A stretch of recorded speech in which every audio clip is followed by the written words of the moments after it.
The air on way station Cerberus always carried the faint metallic tang of recycled oxygen and hydraulic fluid. For Alara Vance, it was the smell of home. She stood at the viewport of her modest quarters, watching the endless, silent ballet of freighters and tugs against a star-dusted black. As logistics coordinator for the Terran expansion into the Nyx sector, her world was one of manifests, schedules, and the delicate art of making sure 10,000 moving parts arrived where they were needed. Exactly when they were needed. Coordinator Vance, a crisp, synthesized voice stated from her com panel. Overseer Kalen requests your presence in Tribunal. Chamber 3. The Ream Resource Allocation hearing begins in 10 minutes. Alara's shoulders tightened almost imperceptibly. Acknowledged. The Ream hearings were a farce, and everyone knew it. The Galactic Compact, for all its talk of equitable governance, was a hierarchy, with humanity firmly at the bottom. Overseer Kalen, a tall, slender Xylogen whose chitinous plates clicked with an air of perpetual disapproval, was the embodiment of that ordered dot in the chamber. The air was cold. Kalen sat elevated, his multifaceted eyes scanning the data slate before him. Coordinator, the Compact has reviewed your request for additional deuterium-tritium fuel pellets for the Nyx 7 colony. It is denied. Alara kept her voice level. Overseer, the projections are clear. Without that extra fuel, their fusion reactors will drop to emergency power in 37 standard days. They'll lose crop viability in the agridomes. The Compact allocates resources based on proven need, not speculative Terran ambition, Kalen replied, the translator imbuing his words with a dismissive chill. Your species' expansion rate is concerning. Perhaps a period of consolidation is in order.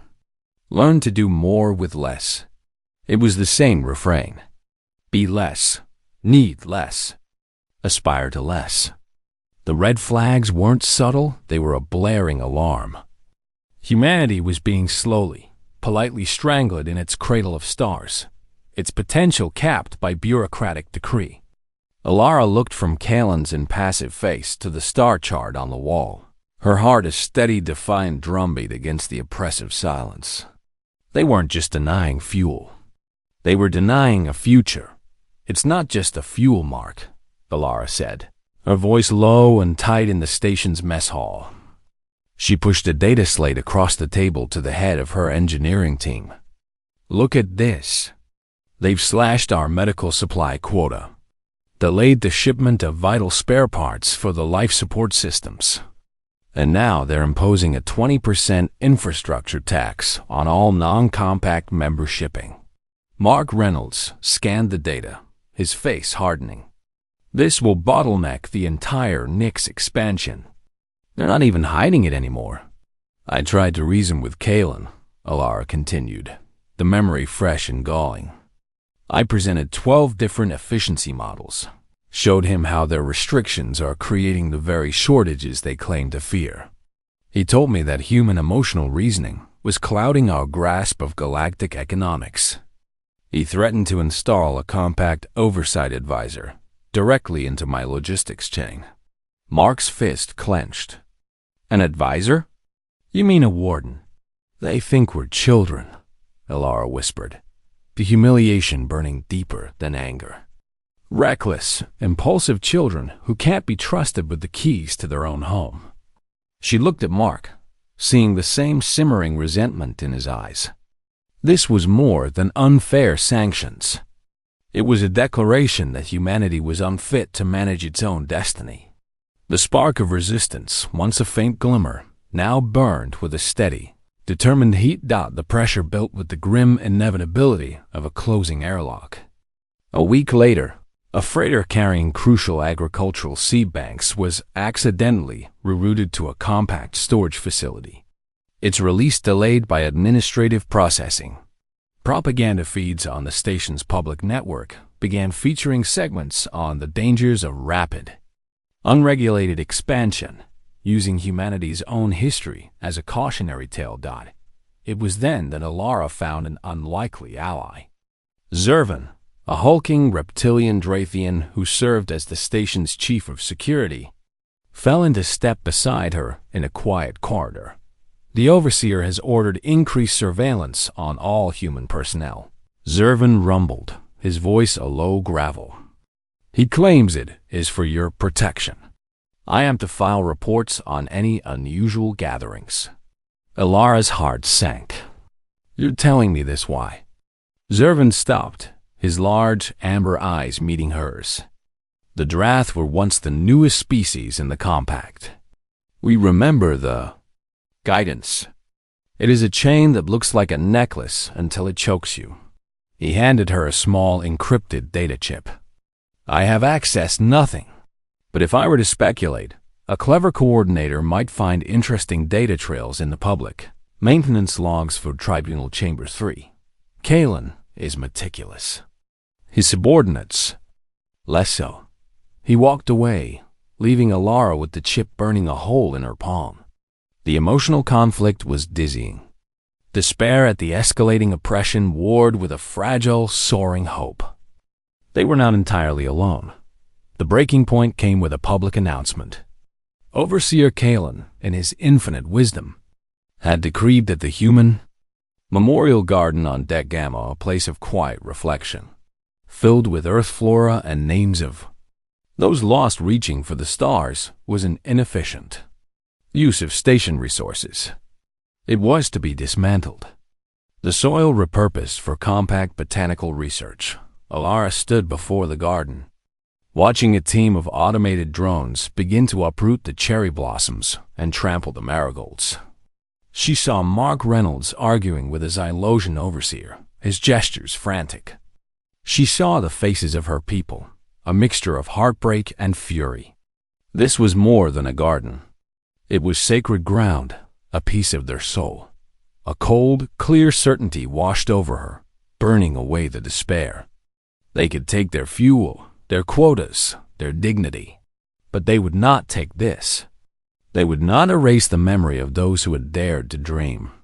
Her determination, which had been a flickering flame, now roared into an inferno. The time for peaceful reasoning was over. In the dead of the station's night cycle, Alara slotted the data chip Zervan had given her into a secure terminal. The public maintenance logs were a labyrinth, but her logistics-trained mind saw the patterns others missed. She cross-referenced energy spikes, comes routing, and supply manifests for Kalen's private chambers, and she found it, a hidden, encrypted data stream piggybacking on the public network. It wasn't a subordinate's error. It was Kalen's own private channel, bypassing all compact communication protocols. He was communicating directly with a corporate entity, the Thol Syndicate, a known exploiter of pre-compact worlds. He wasn't just stifling humanity. He was selling them out, ensuring Thol would have a weakened, dependent client race to exploit once the compact's tutelage was complete. He's violating his own accords. Alara breathed, a fierce, hopeful smile touching her lips for the first time in weeks. The antagonist wasn't just unfair. He was corrupt. And she had the proof. Alara didn't gather a militia. She gathered her logistics team. She showed them the data. We're not starting a war, she told them. We're executing a system audit. Using her authority as coordinator, she rerouted station-wide power, creating a minor, distracting brownout in the administrative sector. Under the cover of the confusion, Mark and his engineers tapped a secondary data conduit, and Alara began her broadcast. She didn't send it to the public. She sent it directly to the Compact's own ethics tribunal, the very body meant to police its members, with a carbon copy to every diplomatic vessel in the sector. When Kalen's security detail arrived at her office, she was waiting calmly. "Overseer," she said, her image being leave-streamed across the station. "I have a few questions about your dealings with the Thol Syndicate. I believe it constitutes a conflict of interest." The oppressor panicked. The momentum, for the first time, was turning. The final confrontation took place in the main concourse under the gaze of hundreds of species. Kalen, his composure shattered, stood facing Alara, his guards flanking him. This human is a dissident, a liar. Kalen's voice was a shrill click. She seeks to destabilize compact authority with baseless accusations. Alara stood alone, but she felt the weight of every human on the station behind her. She didn't shout. She didn't plead. She spoke with the calm, devastating precision of a logistics report. The evidence is irrefutable, Overseer. Data stream Sigma-9, encrypted with your personal key, routing through Relay 45 Theta. Payments in crystalline memory, siphoned from the very infrastructure tax you levied against us. You haven't been managing us. You've been asset stripping us for your corporate masters, in direct violation of Compact Law, Article 1. She took a step forward, her voice ringing clear in the stunned silence. You thought we were just persistent. You were wrong. We are meticulous. We pay attention to the details.